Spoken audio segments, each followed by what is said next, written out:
Hey there, folks. Welcome to another episode of Darker Things. I'm your host, Doug Duncan, and today we're diving deep into a story that's chilling, as it is perplexing. We're talking about Kaye Anthony, the once, or still perhaps most hated mother in the United States, or possibly the world. A name, well, it sends shivers down the spine of anyone who's followed her story. So Kaye was just your average girl from Florida, so it seemed at first glance, but peel back just one layer and boy, you're in for a storm. Her family life? It was a mess, tangled with tension and secrets. Rumors swirled around Kaye and her dad, George, suggesting things that just make your skin crawl. We're not just spouting gossip here. These were real heavy allegations that added a whole layer of darkness to an already murky tale. You told him that something had happened to Kaylee and Kaye was lying. Sir, definitely something happened to Kaylee. She's no longer with us. And Kaye was the last one that I saw with Kaylee. 1 and 1 adds up to 2, sir, in my mind.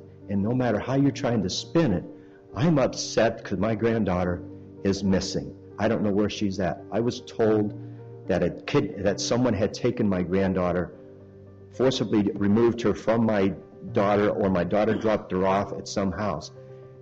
I'm trying to put all the stories and information together, sir. Was I running on pure emotion and drive and demanding answers?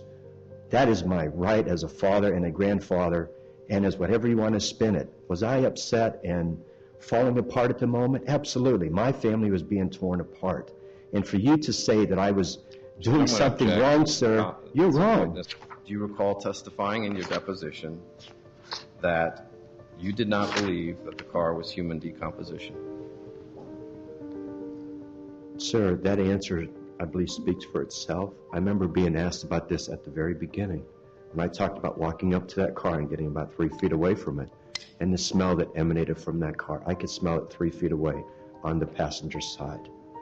When I opened up that car door, yeah, it smelled like decomposition, human decomposition. I will clarify that. If I didn't say that exactly at that deposition, at that particular point, that's because, again, sir, you have to, when you relive stuff over and over again that is traumatic in your life, you try to give the most complete answer that you can. Was it decomposition to me? Yes. Was it not my granddaughter or my daughter that I found in the trunk of that car? No, they weren't there. But there is a smell of human decomposition in that car, not the garbage that was in it.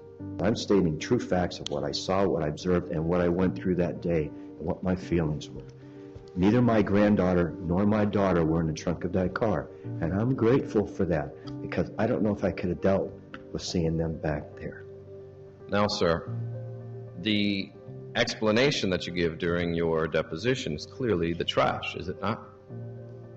Would you like to look at it? Sir, there's also a difference between trash and garbage. And there's also a difference, sir, of saying it's human decomposition and not human decomposition? I didn't say anything about not being human. I said decomposition. I'm going to clarify that again. I think I've done that very well. You're trying to take this joy of my life away from me, sir, and you can't do it anymore. Would you like to see I'm going to answer this to you, sir. The decomposition that I smelled in the trunk of my daughter's car on July 15th, 2008 at Johnson's Towing smelled like human decomposition. Would you like to me, sir? That's what it smelled like to me. And my knowledge of law enforcement and what I saw for 10 years of law enforcement gives me that opportunity to know what that is. I can close my eyes at the moment, sir, and I can smell that again. How dare you, sir, try to tell me that I did something differently than what I did? And that is why you called 911 right then and there, right? No, sir, I did not call 911. That's why you drove that car home. Sir. Argumentative, ask and answer. You are arguing with me, sir. I'm trying to be calm. Rephrase your question, Mr. Mayor. And then you went to work, sir, did you not? After smelling this smell. Argumentative, ask and answer. Overruled. Then you went to work. I know exactly what I did, sir, and I'm not ashamed of what I did that day. There's no reason for me. Strike non-responsive, Judge, to the question. In late January of 2009, you attempted to commit suicide. Did you, sir? Yes, sir, I did. And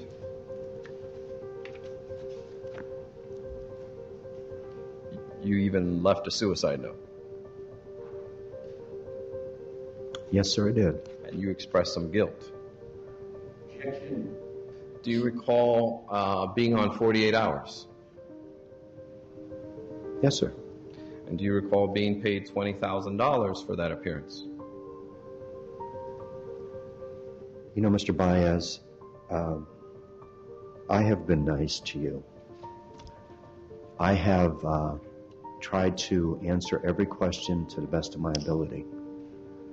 And for what my wife and I might have retained from a news organization to bring awareness of my granddaughter, my daughter, and other missing children, that's what that article was exactly about. It had nothing to do with guilt or innocence or anything like that. We did that, sir, for self-preservation, to bring awareness for our children, for not only my granddaughter, because of how beautiful she was, and the life that she meant to us. I'm going to object to the narrative, Judge. Non-responsive.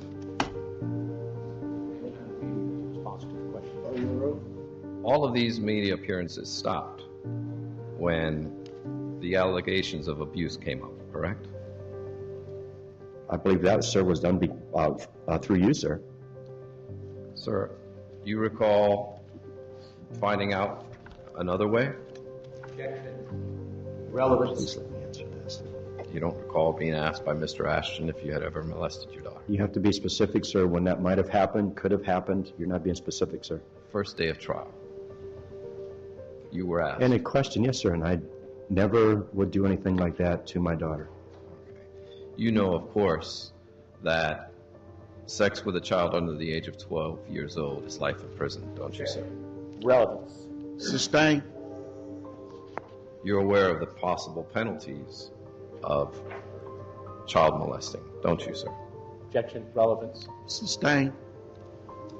You, of course, would never admit to molesting your child, would you, sir? Objection. Argumentative. Overruled. He can answer the question if he can.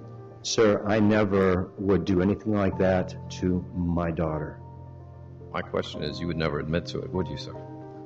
Sir, I would never do anything to harm my daughter in that way. Only in that way. Objection. And then there's Kaylee, Casey's daughter. The bond between them, it was anything but typical. To the outside world, it almost seemed like Kaylee was more of a prop in Casey's chaotic life, rather tell you a different version of how Kaylee was taken from her. Yes, she did. She told me that she met Zanny, who was her nanny, as well as Zanny's sister and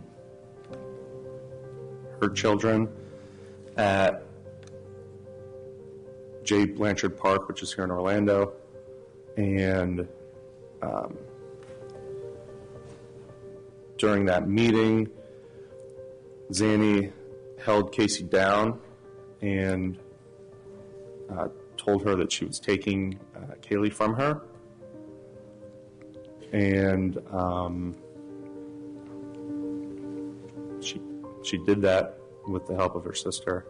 Did your sister tell you why Kaylee was taken from her? In Zanny's opinion, Casey was not being a good mother to Kaylee, or wouldn't be a good mother for Kaylee.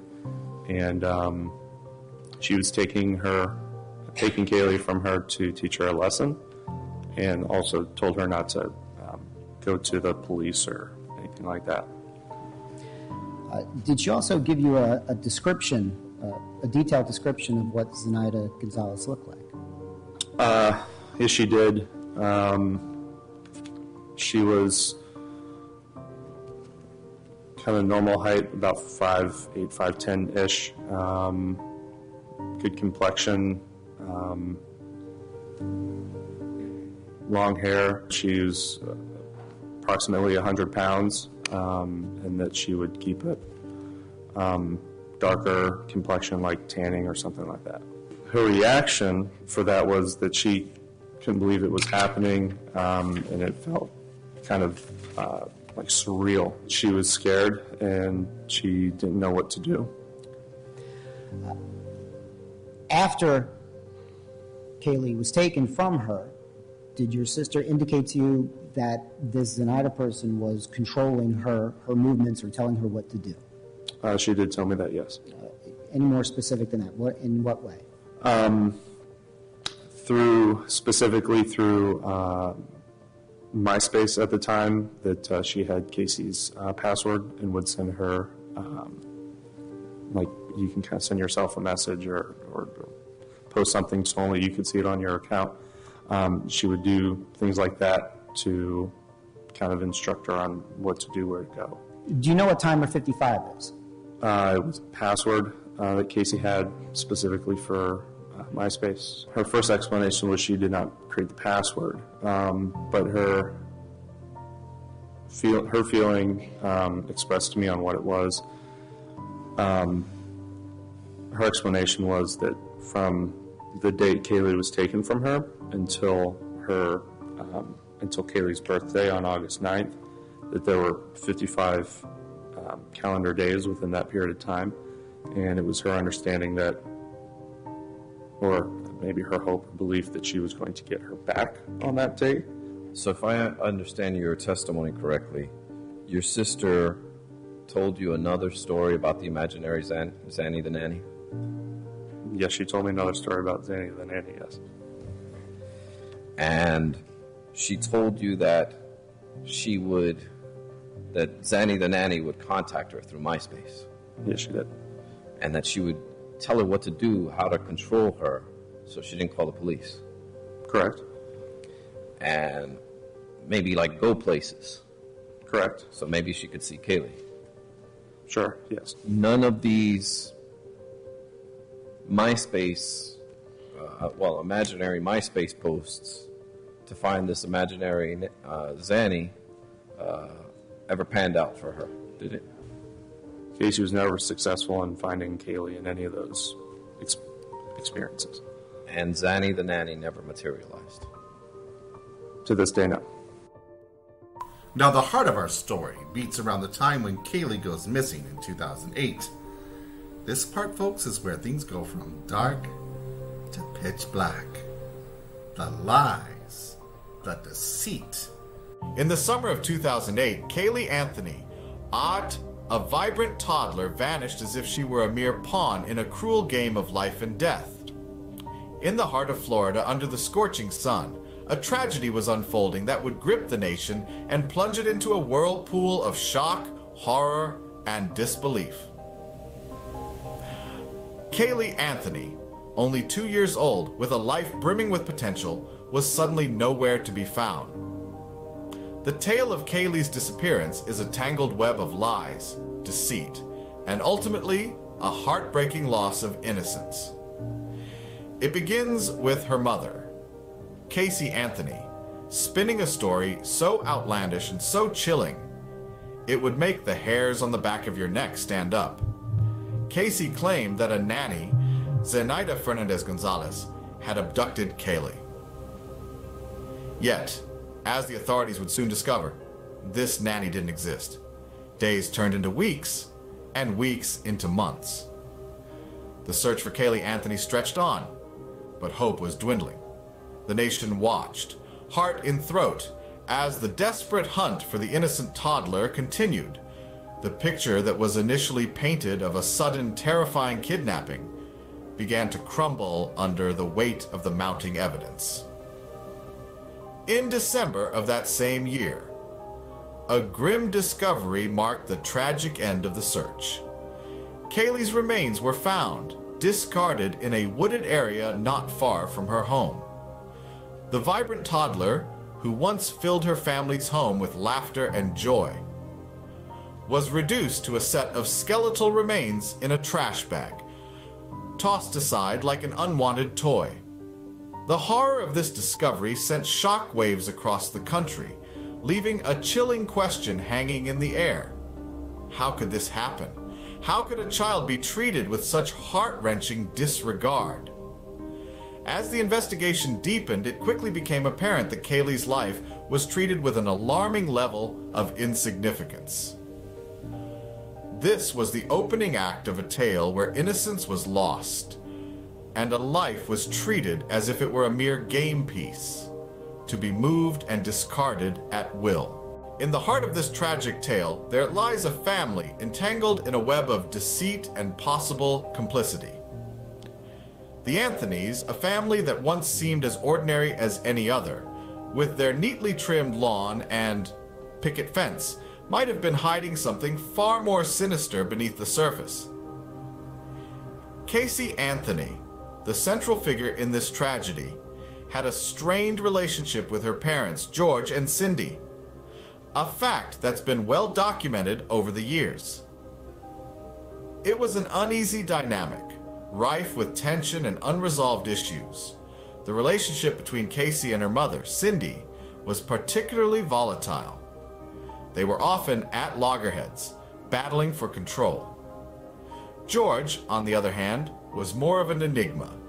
Soft-spoken and often overshadowed by the two strong-willed women in his life, he was, nonetheless, a significant piece in the family puzzle. What's chilling is the possibility that George and Cindy might have known more about their granddaughter's fate than they let on. There are theories, whispers in the dark, that suggest they may have been complicit in some way, or at least turned a blind eye to the horrifying truth. Kaylee, the innocent victim in all of this, was caught in the crossfire. In the grand scheme of the Anthony family's twisted dynamics, she was often treated less like a beloved child and more like a pawn in a high-stakes game. She was the inconvenient truth, the secret that needed to be kept under wraps. A game piece that could be discarded when it no longer served a purpose. The metaphor is disturbing, yet it's hard to shake off the feeling that Kaylee was seen as an insignificant part of their lives. A child who could be done away with, without any real consequences. Despite the love and affection they professed for Kaylee, their actions, or rather inactions, tell a different story. It paints a chilling picture of a family that was willing to sacrifice its most vulnerable member to preserve its own facade. In the game of family secrets, Kaylee, it seemed, was a disposable piece. The world watched as the courtroom drama unfolded, revealing a narrative that was as chilling as it was perplexing. This was no ordinary trial. It was the trial of the century. The defendant, a young mother named Kaye Anthony, accused of the unthinkable. Murdering her own child, Kaylee Anthony, a toddler who was seen by many as an inconvenience, treated more like an object that could be discarded without a second thought. The evidence seemed overwhelming. The prosecution presented a damning case, complete with forensic evidence, suspicious internet searches, and Casey's own erratic behavior following her daughter's disappearance. The most shocking piece of evidence was the discovery of Kaylee's remains, found in a wooded area near the Anthony family home. The defense, however, had a story of their own. They painted a picture of a dysfunctional family with dark secrets, suggesting that Kaylee's grandfather, George Anthony, could have been involved in the little girl's death. They portrayed Kaye as a victim of sexual abuse and manipulation, and they disputed the forensic evidence, arguing that it was flawed and inconclusive. The trial lasted for 6 weeks. With the media and public hanging on every word, the courtroom was a theater of high drama, with heartbreaking testimonies, heated exchanges, and shocking revelations. But nothing prepared the world for the verdict. When the jury announced the shocking acquittal of Kaye Anthony, the courtroom was stunned into silence. The public outcry was immediate and intense. How could a mother accused of such a horrific crime walk free? The verdict sparked debates about the justice system, the role of the media in high-profile cases, and the societal expectations of motherhood. But amid the controversy and the debates, one fact remained painfully clear.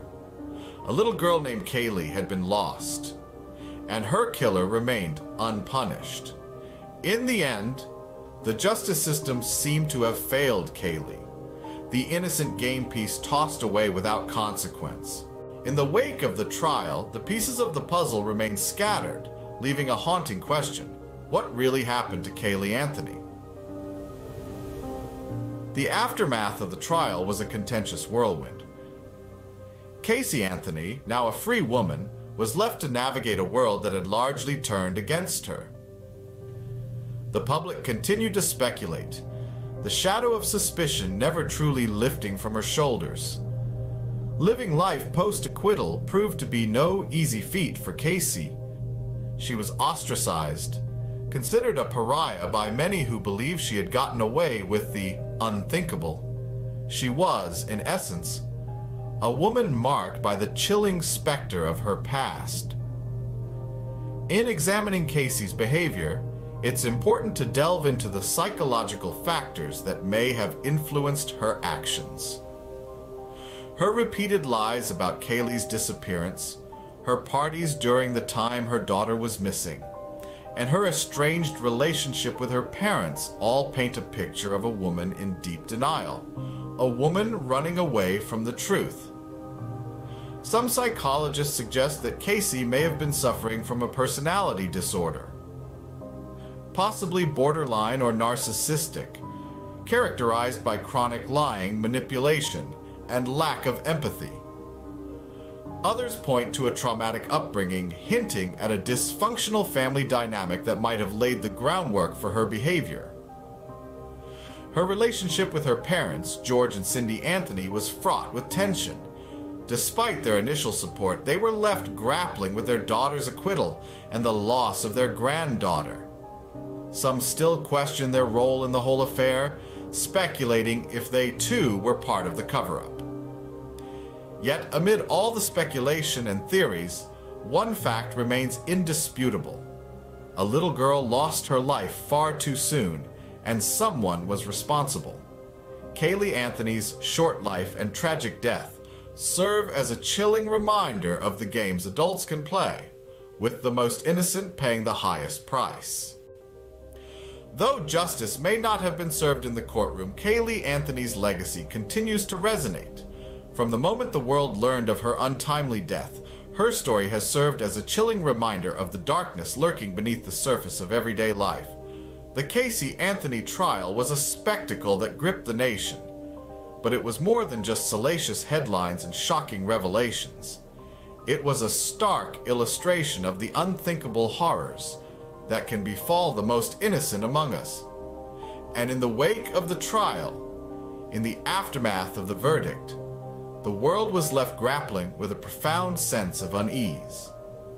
A lingering question: how could this have happened? But out of this tragedy, out of this darkness, there has been change. The case has sparked a renewed focus on child protection laws, prompting amendments and revisions designed to prevent another child from meeting Kaylee's fate. It has ignited a relentless quest for justice, a determination to ensure that those responsible for such heinous acts are held accountable. Kaylee Anthony, a little girl who was treated by some as an insignificant game piece, has left an indelible mark on the world. Her story has served as a rallying cry, a call to action. It is a reminder that every child is precious, that every child deserves to be loved and protected. And so, as we remember Kaylee, let us not remember her as a pawn in a macabre game, but as a child, an innocent victim whose life was tragically cut short. Let us remember her laughter, her spirit, her potential. Let us remember the joy she brought to those who loved her and the lessons her story has taught us. In the grand game of life, no child should ever be treated as an expendable piece. This is the haunting legacy of Kaylee Anthony. Now, regardless of how you feel about Kaye Anthony's guilt or innocence, about George's possible involvement or not, I think it's safe to agree that this is a compelling, sad, and tragic tale. At the end of it all was a precious life snuffed out too soon. This video is made in remembrance and solemn memory of little daughter Anthony. Sorry, I don't usually get so shook up about content like this. I'll leave it to you to decide about the guilt or innocence of this individual, Kaye Anthony, and whether or not she unalived little Kaylee. Until next time, I'm your host, Doug Duncan, reminding you that once you enter the dark, you may never be the same.